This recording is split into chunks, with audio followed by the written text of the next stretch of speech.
this is my new favorite thing in the world. I was a drummer for many years, some of you guys know that, and many years ago I had to sell my actual drum kit and have been just basically programming drums for my beats for the last 6 years or something like that. So I completely lost all of my touch on the drum set, and so I decided, you know what, it's time to go for it. I want a drum set, but I didn't want to get a loud acoustic one that would just destroy my neighbors and make enemies real quick. So I got this really awesome electronic kit, and I've learned very quickly that I lost my touch. I really have a lot of sort of catching up to do from where I was many years ago. And as I'm just basically sucking at drums again and trying to get better and trying to get back to where I was, there was this sort of concept that came to me that I think is really going to be helpful for you guys that are trying to improve your productions, right, with your producing, mixing, and mastering skills. And that concept is, and it's one thing that like I think all musicians and producers struggle with. It's our temptation to just do what we're good at, to just focus on the things that come easy to us, and try to avoid the things that we kind of suck at and that we're not that good at, and that we do need to take more time to improve. As I'm on the drum set, there are fills and things with my, double kick pedal. I'm just like, my feet just don't work. They're just slow. My arms, my hands don't work like they used to. They're very slow. And there's also things that I never learned how to do many years ago when I was drumming that I would like to learn how to do now and kind of open myself up to become a more versatile drummer. And as I do my practicing, I'm realizing there's some things that, wow, this kind of a fill I suck at, or this kind of a beat I can't do, or my feet just don't move as fast as I want them to.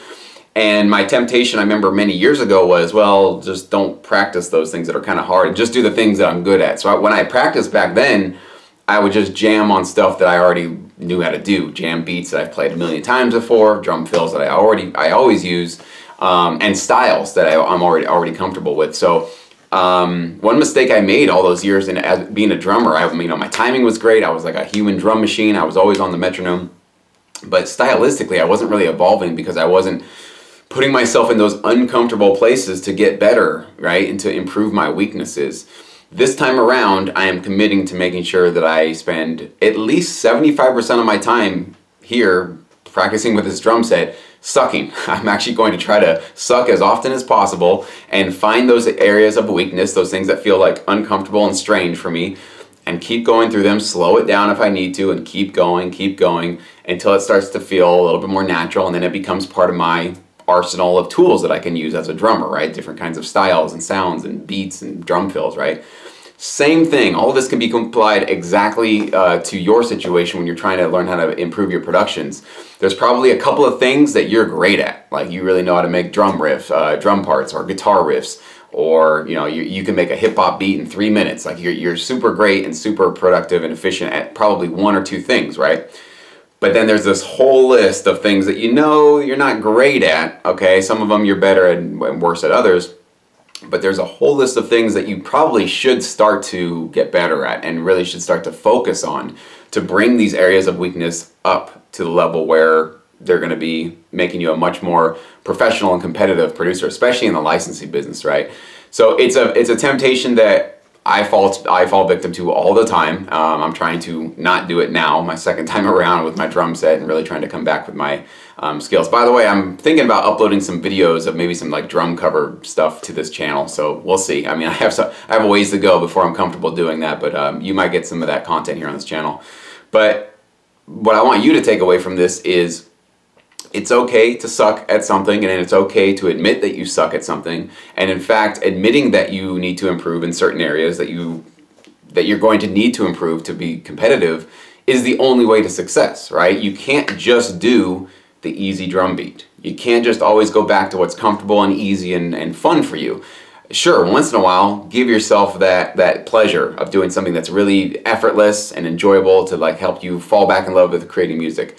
But you should be spending a good chunk of your time, I'd say at least 50% of the time, especially if you're new to the licensing business, improving those areas of weakness, those things that you're just not that good at, those drum fills for me that are really uncomfortable. For me it's always leading with my left hand and my left foot. My left side of my body, even though I'm actually left-handed, is really weak. I'm a right-handed drummer. So all those years I was just leading with my right, and now I'm trying to open up myself to be able to be a little bit more versatile on the drum set. So But whatever it is for you, right? Whatever that area, those areas of strengths and weaknesses, identify them first and foremost. What do you really need to work on? And start spending some time in that area where, yeah, okay, I don't know if this track is really licensable or great. Who cares? Just put it together. Just put in the time. Just put your effort out there. Not every track that you produce has to be licensable and has to get distributed to a music library. If you're at a point where you're not ready to submit to libraries, well, you're going to have to spend some time cranking out track after track after track. It's practice, right? I didn't get the drum set and immediately sit down and be great at everything. I suck. I keep sucking, and then every day I get back here, I'm like, well, okay, I'm not as bad today, right? Small incremental improvements. But the only way you get to that area where you're improving incrementally every single day, stay in those places that are weak for you, right? And just give yourself permission to just not be so great at it. It's okay. But the more you practice those things, the more you rehearse, the more you try new things, and not just go to your easy comfort zone, the better producer you're going to be, the more competitive you're going to be, and the better chances you have of actually getting into this industry, getting accepted by music libraries, and getting those placements on TV shows, movies, and commercials. So that's it, guys. Please leave a like, please subscribe, hit that notification so you get all the videos that I upload on this channel. Thank you so much for watching.